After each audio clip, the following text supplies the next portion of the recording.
Recording in progress.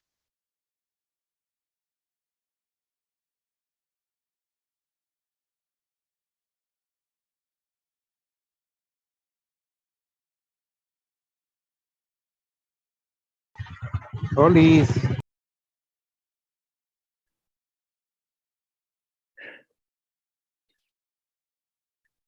Muy buenas tardes, gusto poderle saludar. Buenas tardes, licenciado. Buenas tardes, licenciado. Buenas tardes, licenciado. Buenas tardes, Lic. Bueno verlos por acá conectados hoy, esperando que hayan tenido un inicio de semana bendecido. Pues bueno, que hayan tenido ya también un feliz día del cariño. Oye, un cordial saludo para cada uno de ustedes, mis amigos.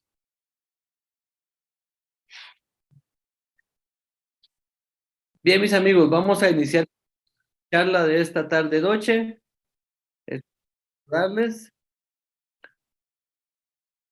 Ustedes me comentarán cómo estamos con el tema del audio hoy. Oye, tratamos de mejorar un poco, hicimos el reclamo activo también. Oye, no tengan pena. Vamos a ver cómo nos va hoy con el audio. Si no, ustedes me comentan. Oye, qué gusto saludarles. Bien, mis amigos, vean, en la clase estuvimos conversando un poco acerca de la vicepresidencia de la República. Recordarán ustedes que platicamos un poquito acerca del institucional de este órgano administrativo, ¿verdad? Hicimos énfasis en que pues es el órgano administrativo inmediato inferior a la presidencia de la República y se encuentra jerárquicamente sobre los ministros, sobre los secretarios y que como presidente en todo el quehacer, ¿verdad? En todo el quehacer activo, ¿verdad?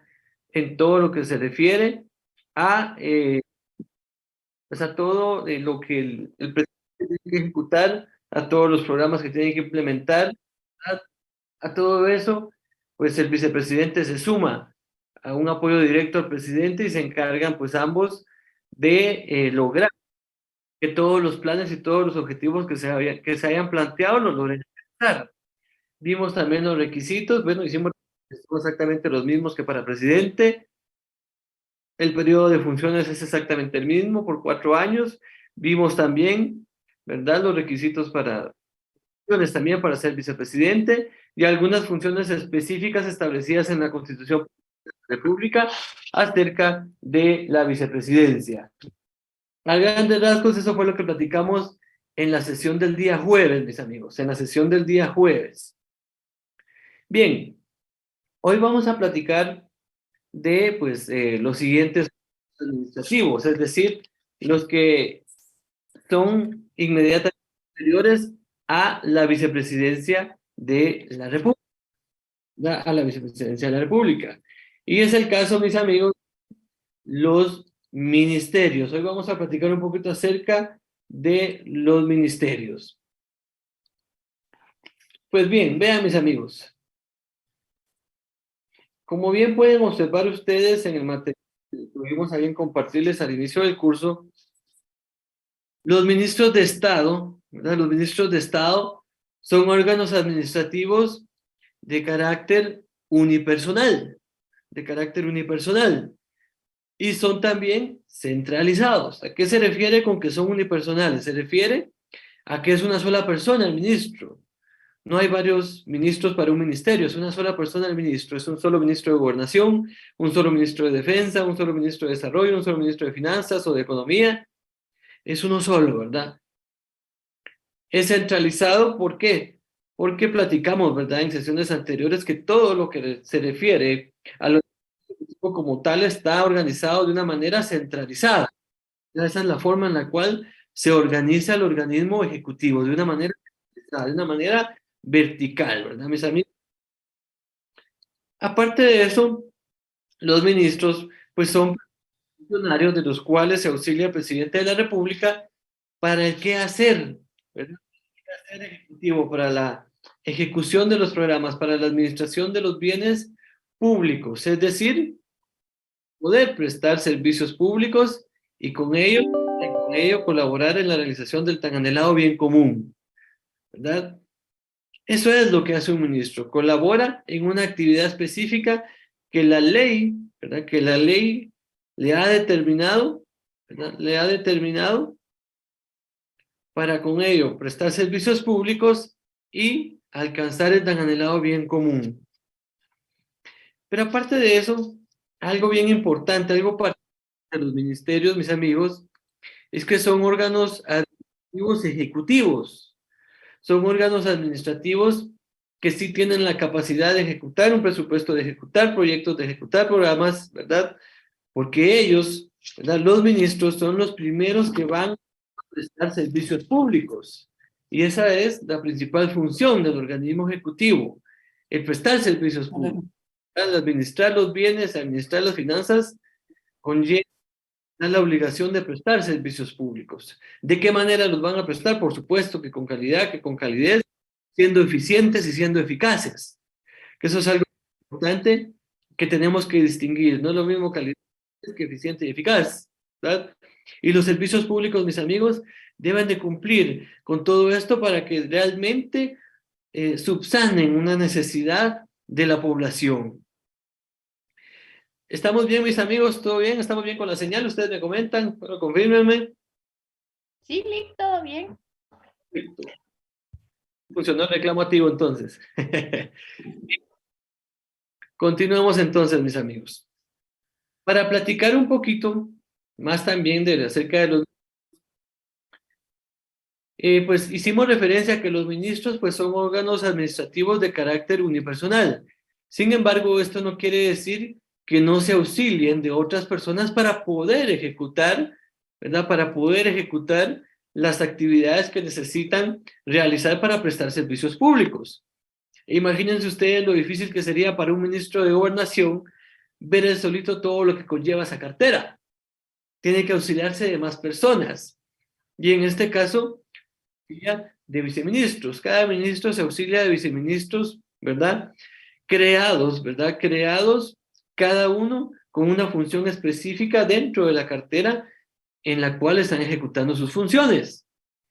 No hay un número establecido de viceministerios, ¿verdad? Hay ministerios que tienen hasta 5 viceministerios, otros que solo tienen 1, otros que tienen 3. No hay un número estándar de viceministros, ¿verdad? Todos son creados acorde a la necesidad de cada ministerio.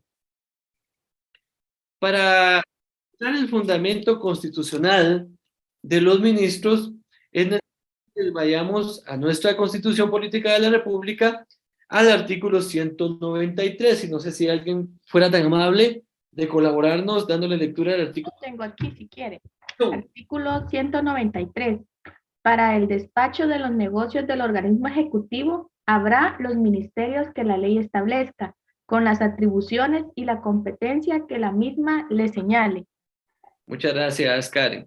Bien, principio de la Constitución. Bueno, para el despacho de los negocios del organismo ejecutivo. ¿A qué se refiere esas palabritas? Despacho de los negocios.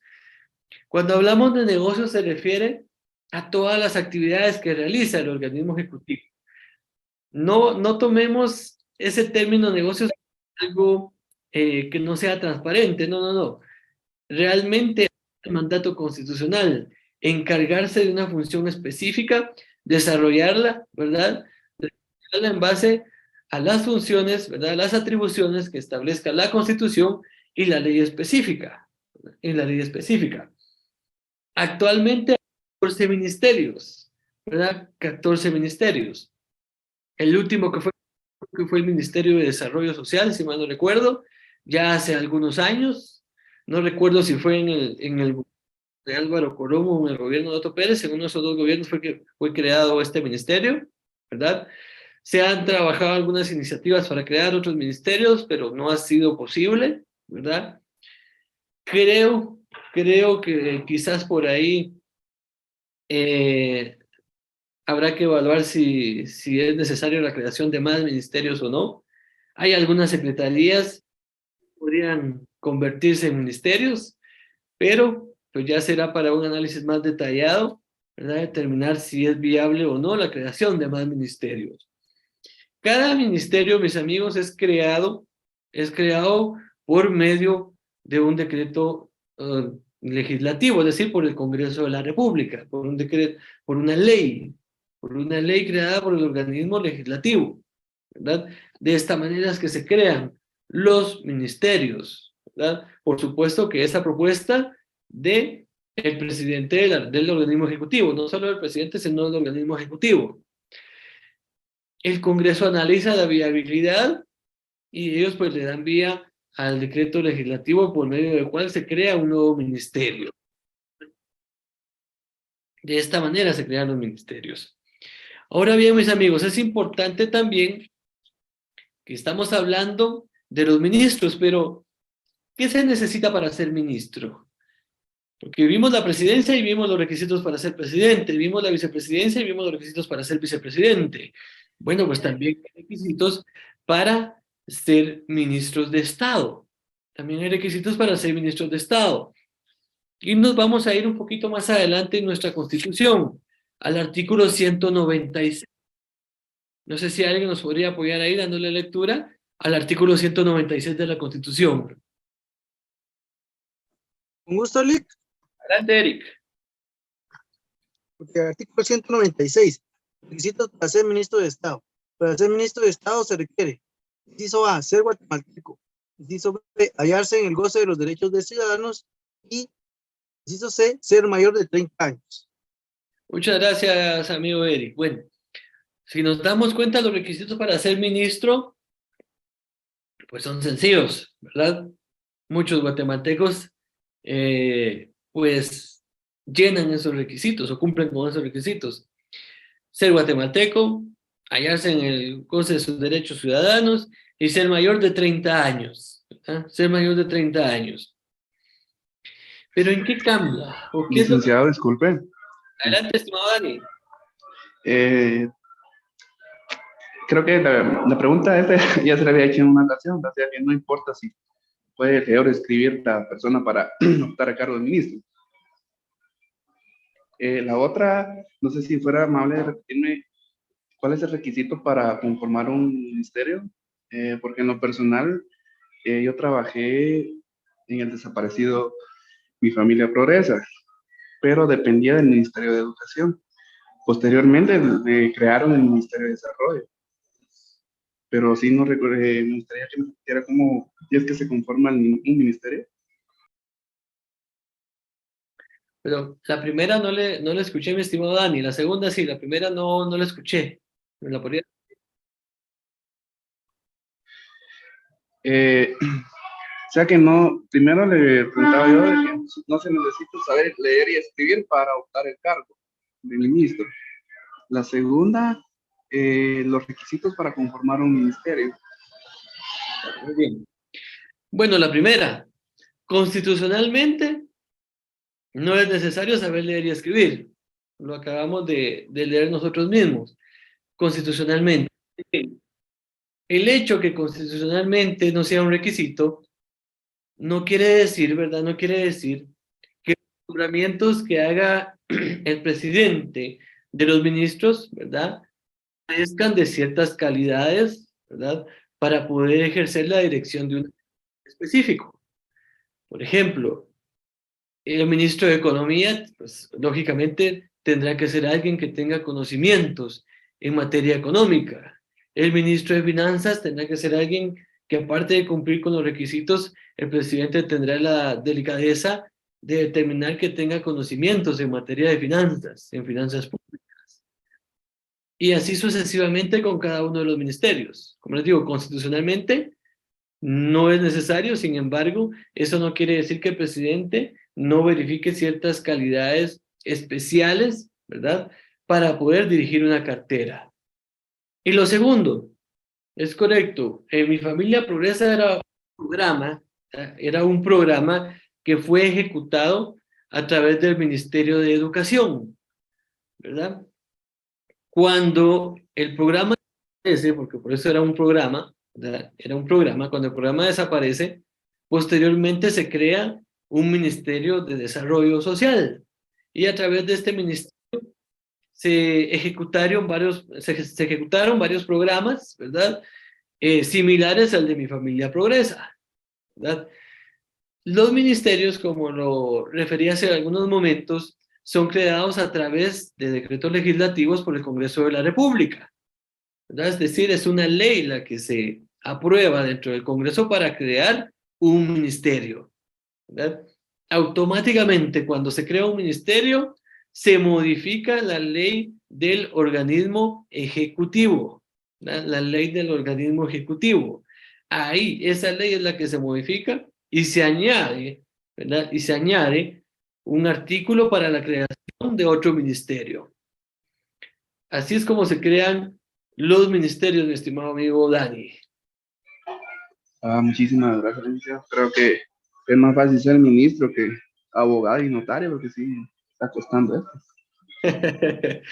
No Licenciado, creas. licenciado, perdone. Adelante, dígase. Muchas gracias, disculpe que lo interrumpa. Solo pregunta, después de que dijo usted que eran aprobados por el Congreso de la República la creación de los ministerios y dijo que se actualizaba la ley de... Se modificó se la ley del modificaba. organismo ejecutivo. Ok, perfecto. Gracias, licenciado. Aprovechando la referencia, el próximo jueves iba a ser necesario que ustedes tengan su ley del organismo ejecutivo. Vamos a tener una actividad especial con la ley para ir marcando algunos fundamentos de algunas comparaciones que vamos a hacer con la Constitución. Entonces, aprovechando la referencia, por favor, el próximo jueves, todos con su ley del organismo ejecutivo a la mano, por favor, mis amigos. Bien, continuamos entonces. Bueno, ya sabemos que es un ministro, los requisitos para ser ministro. Ahora bien, también hay algunos candados para ser ministro. Hay prohibiciones para ser ministro de Estado. Y estas prohibiciones se encuentran reguladas en el artículo 197 de la Constitución. La primera prohibición es que sean parientes del presidente o del vicepresidente de la República en cualquiera de los grados de ley. ¿Y cuáles son los grados de ley? Cuarto grado de consanguinidad y segundo de afinidad, ¿verdad? Cualquiera de los grados de ley que sea pariente del presidente o vicepresidente no pueden ser ministros de Estado, ¿verdad? No pueden ser ministros. La segunda prohibición: los que habiendo sido condenados en juicio de cuentas no hubieran solventado sus responsabilidades. Bien, el juicio de cuentas, mis amigos, yo sé que todavía ustedes no tienen noción de lo que es un juicio de cuentas, pero el juicio de cuentas es un juicio que se le realiza a algunos funcionarios públicos cuando no han realizado una gestión de manera transparente y existen pues algunas diferencias en el manejo de las finanzas del órgano administrativo que tuvieron a su cargo. La Contraloría General de Cuentas es la encargada de demandar a través de un juicio de cuentas a estos funcionarios para lograr la restitución del patrimonio que hubiese sido defraudado. Esto muy aparte, ¿verdad? Esto muy aparte de una actividad penal que puede desarrollarse si se infringió la ley y se cometió algún tipo de delito. Eso es muy aparte, ¿verdad? Eso es muy aparte. Entonces, se les lleva a un juicio de cuentas, ¿verdad? Y terminado pues se puede determinar si el funcionario tiene que pagar o no tiene que pagar. Y si tiene que pagar, ¿verdad? Si es condenado a pagar, tiene que pagar, ¿verdad? Solventar ese proceso para poder optar nuevamente a ser ministro. Pero si no ha pagado, no puede ser ministro. A esto se refiere este inciso, ¿verdad? Habiendo sido con juicio de cuentas, no hubieran solventado sus responsabilidades. Cuesta, mis amigos, que un juicio de cuentas se termine. Regularmente la Contraloría se va más a lo penal para ejercer un poquito de más presión. Regularmente se va más a lo penal. Juicio de cuentas. ¿Por qué? Porque el juicio de cuentas se lleva en una vía civil y es más complicado terminarla. Está demasiado saturada la vía civil. Adelante, Álvaro. Solo, ¿cuál sería la base legal donde podríamos encontrar el juicio de cuentas? Disculpe. Eso se encuentra en el Código Procesal Civil, mis amigos. Si mal no recuerdo, está en los asuntos que se conocen en la vía del juicio oral. En la vía del juicio sumario es. Si ustedes van a su Código Procesal Civil, ahí encuentran los asuntos que se llevan en vía de juicio sumario, en vía de juicio oral, ejecutivo, etcétera, y ahí ustedes van a encontrar dónde se lleva el juicio de cuentas. Bien, continuamos entonces, mis amigos. El inciso C, los contratistas de obras o empresas que se costeen con fondos del Estado, de sus entidades descentralizadas, autónomas o semiautónomas, o del municipio, sus fiadores y quienes tengan reclamaciones pendientes por dichos negocios. Bueno, simple, ¿verdad? Si es alguien que es un proveedor del Estado, ¿verdad? Si es un contratista del Estado, no puede ser ministro del Estado. Y tampoco, ¿verdad? Y tampoco quienes tengan reclamos, ¿verdad? Algún contratista que tenga algún reclamo pendiente de solventar, ¿verdad? Tampoco puede ser ministro de Estado.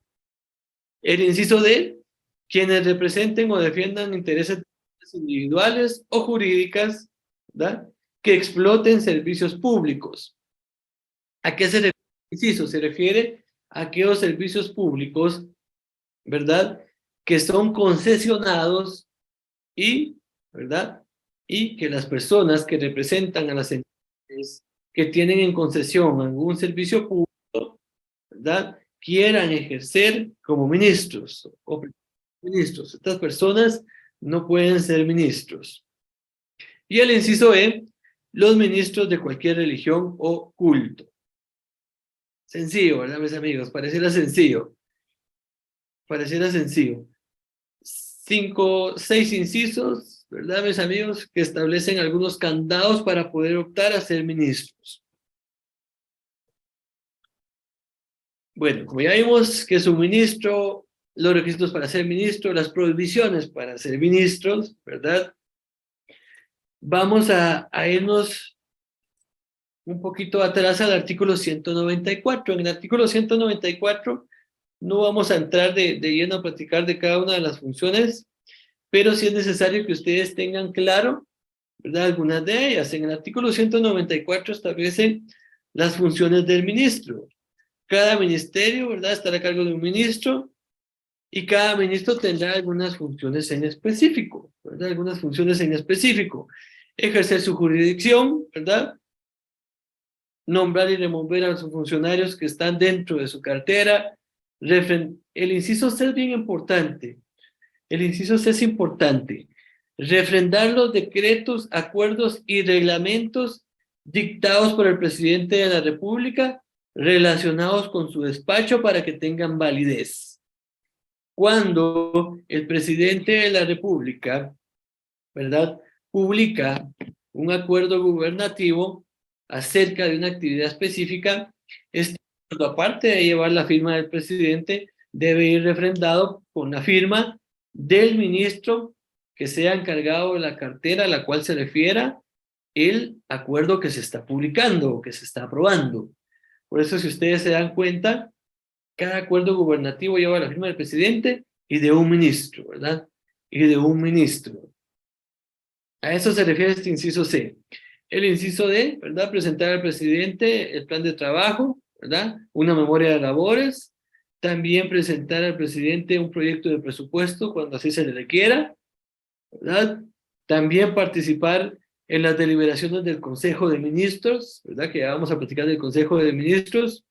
Y un inciso I, velar por el estricto cumplimiento de las leyes, la probidad administrativa y la correcta inversión de los fondos públicos. Es responsabilidad no solo de ministros, sino de cualquier funcionario público, velar por la correcta ejecución del presupuesto y que los bienes públicos, que los bienes del Estado sean correctamente utilizados. Esto en resumidas cuentas de las funciones de un ministro, ¿verdad? De las funciones de un ministro. Las funciones específicas de cada ministerio se encuentran en la ley del organismo ejecutivo y ningún ministro podrá ejercer las funciones de otro ministro. Es decir, que las funciones o las atribuciones que tiene el ministro de Gobernación no las podrá realizar el ministro de Salud, y las funciones que tiene el ministro de Salud no las podrá realizar el ministro de Defensa, y las funciones del ministro de Defensa no las podrá realizar el ministro de Economía. Cada uno tiene atribuciones específicas establecidas por la ley. Por ello no pueden como que cambiarse funciones, ¿verdad?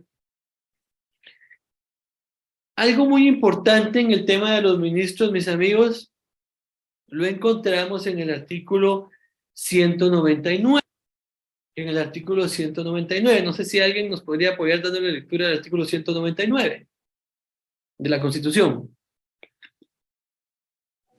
¿Me gusta, licenciado? Con gusto, Lic. Con gusto. Sergio. Muy bien. Artículo 199. Comparecencia obligatoria a interpelaciones. Los ministros tienen la obligación de presentarse ante el Congreso con el objeto de contestar las interpelaciones que se les formule. Bien, muchas gracias, estimado Sergio. Gracias, Lic. La interpelación, mis amigos, es una especie de fiscalización que tienen derecho a realizar los diputados al Congreso de la República. Ellos le solicitan al Pleno del Congreso que se cite a un ministro para que éste sea interpelado. Es un proceso bastante particular. Es un proceso bastante particular. En este proceso, el ministro es citado al Pleno del Congreso y en el Pleno del Congreso, el diputado que pidió la interpelación le va a realizar cuestionamientos acerca de su gestión. Estos cuestionamientos o estas preguntas previamente, ¿verdad? Previamente le serán trasladadas al ministro que vaya a ser interpelado para que éste sepa y pueda pues llevar a la documentación que sea necesaria para poder responder a los cuestionamientos del diputado en la interpelación, ¿verdad? En la interpelación. La interpelación se tiene que dar en una sesión ordinaria, ¿verdad?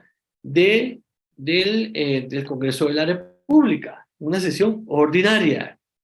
¿Verdad? Ustedes creo que se han dado cuenta de que se cita a ministros para que sean interpelados. Ya cuando van a ser interpelados se rompe el quórum porque a un montón de diputados no les interesa la interpelación y cuesta que se termine con el proceso. ¿Por qué? Porque a veces quizás son 20, 30 preguntas las que se quieren realizar, ¿no? O las que no le quieren realizar en la interpelación, pero para poder realizar estas 30 preguntas se tardan a 10 o más sesiones, porque no se llega al quórum necesario para poder seguir con la interpelación. Y aparte de la asistencia a la interpelación es obligatoria. Es obligatoria la asistencia a una interpelación en el Congreso, distinto a la citación que se hace de los ministros en alguna bancada o por algún diputado en específico en sus oficinas, ¿verdad? Son dos cosas distintas, la interpelación y la citación. La interpelación, ¿verdad? Es obligatoria su asistencia, la citación es algo distinto, etcétera, ¿verdad? Se puede excusar, etcétera. En el artículo 200, que es el que sigue, también establece algo importante que hacíamos referencia anteriormente. Es el tema de los viceministros de Estado. En cada ministro de Estado habrá un viceministerio.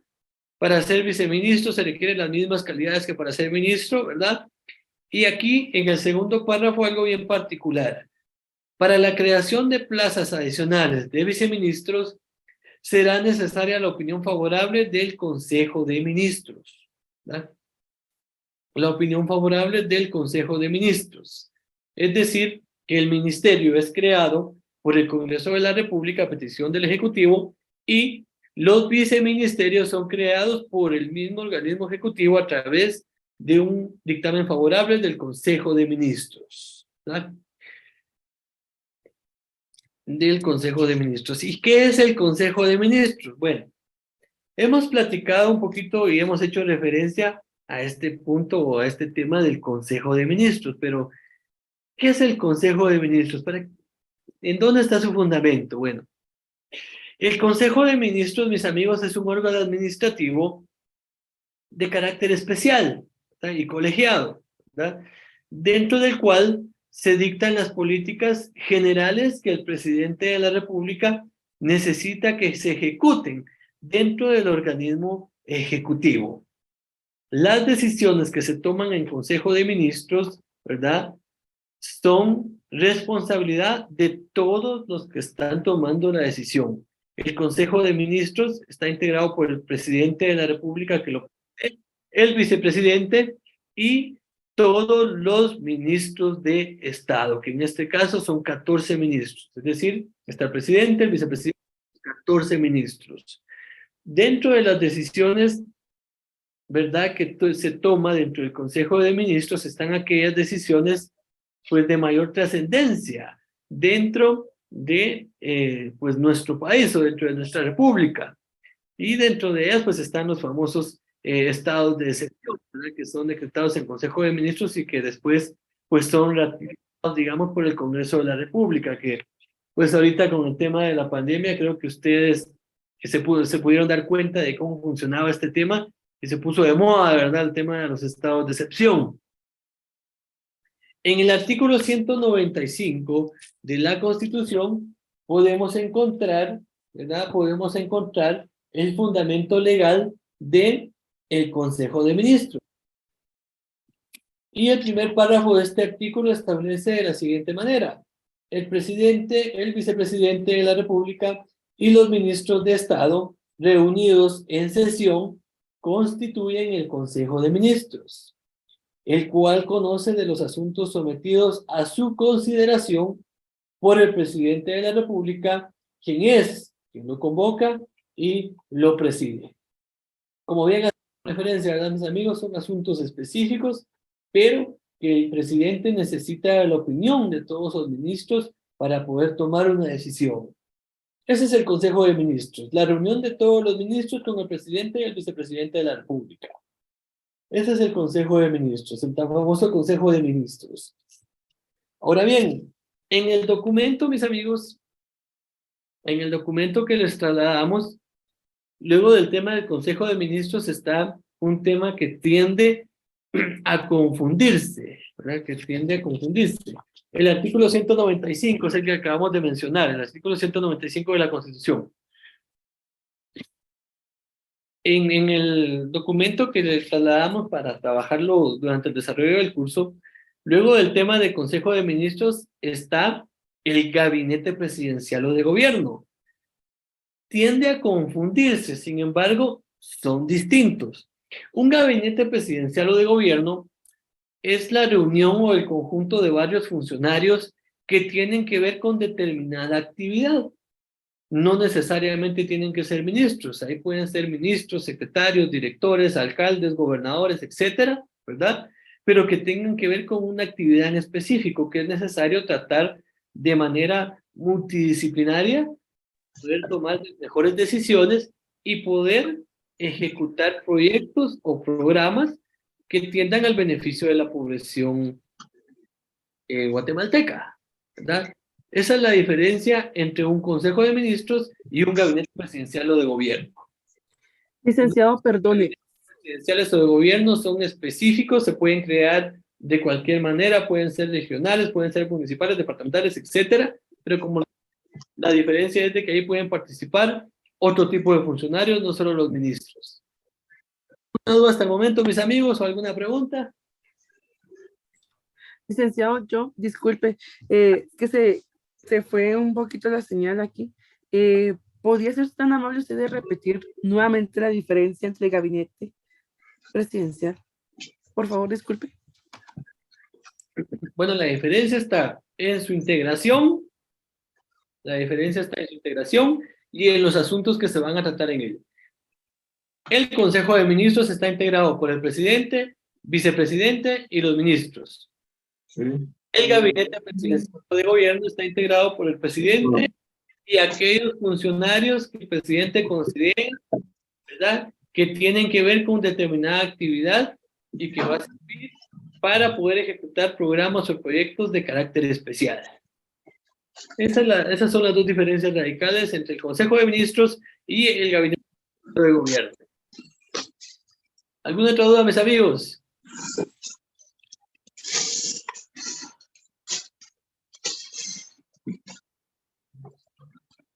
¿Más dudas o más preguntas, mis amigos? No, Lick, ahí estamos.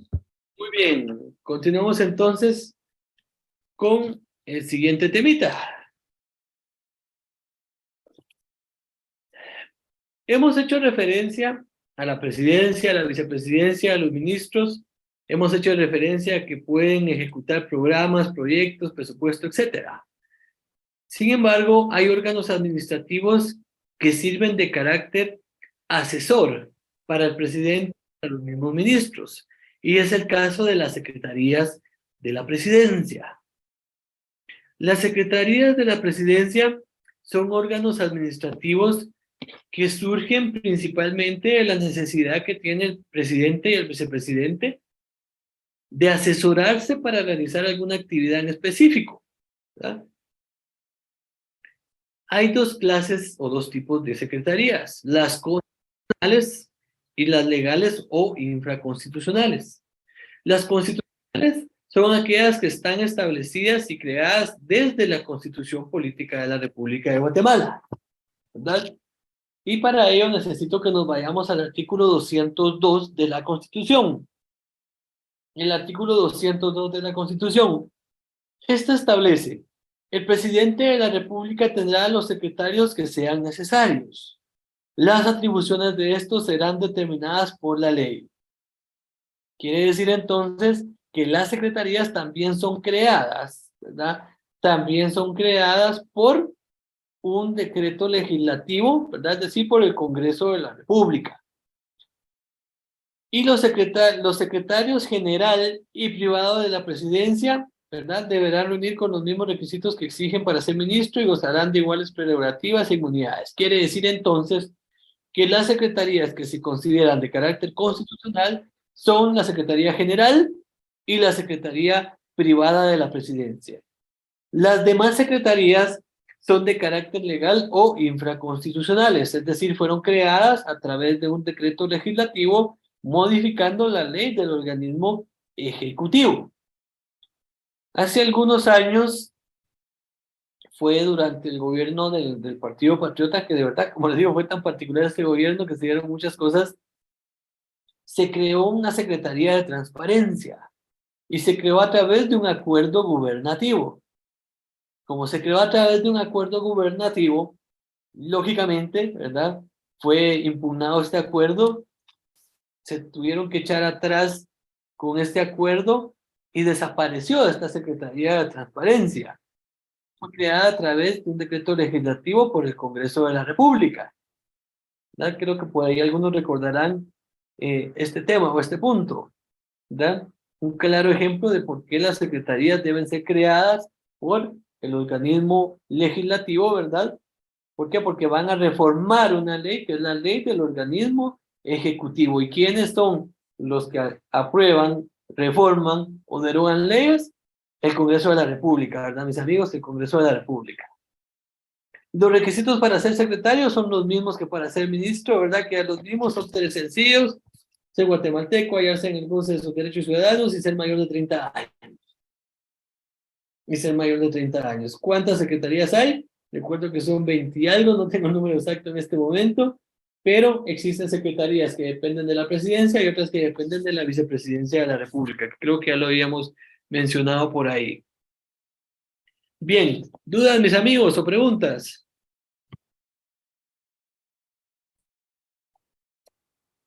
Una pregunta, Lick. Adelante, estimado Mario. Gracias. Es que dijo 2 secretarías. Le oí la constitucional. Bueno, las primeras son constitucionales y la segunda no le logré escuchar, Lick, si la podría repetir. Las segundas son legales o infraconstitucionales. Recuerden, mis amigos, que todo lo que estamos platicando está en el folletito que les compartimos para que no se me vayan perdiendo. Oye, para que no tengan la necesidad de estar anotando, ahí está en el folletito. Entonces tenemos 2 tipos de secretarías: constitucionales y legales o infraconstitucionales. Gracias, Lick, muy amable. ¿Más dudas, mis amigos? ¿Más preguntas? Profesor, buenas noches, disculpe. Adelante, estimado Edwin. Fíjese que tenía la duda de que cuál es la secretaría que en sí atiende todas las, digamos, todo lo que necesita el presidente para poder, digamos, realizar todo su trabajo como presidente. ¿O dónde entra esa secretaría? Ajá, lo que sucede es que como la actividad del presidente es tan diversa, cada secretaría tiene que ver con una actividad en específico del presidente.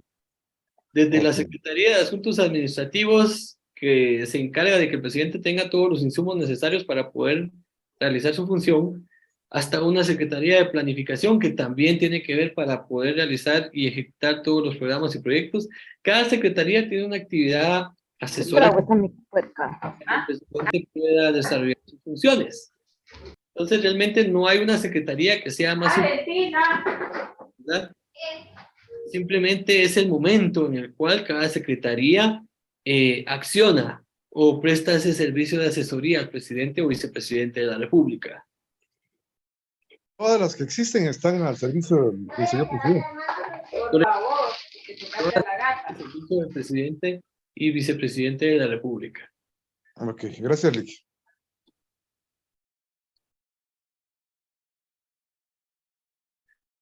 Muy bien. Mis amigos, por esta noche lo vamos a dejar por acá. Tienen por ahí unos minutitos antes de iniciar su segundo curso. Vayan a tomar su cafecito, su panito. Que Dios los bendiga y espero verlos en la próxima sesión. Muchas gracias, mis amigos, y reitero que hayan tenido un feliz día del cariño. Vale. Feliz noche, licenciado. Licenciado, muchas gracias, bendiciones. Gracias, Lick. Feliz noche, Feliz Lick. noche, Lick. Lick, feliz noche. Buenas noches, licenciado. No me puedo salir. No me puedo salir. Buenas noches, licenciado.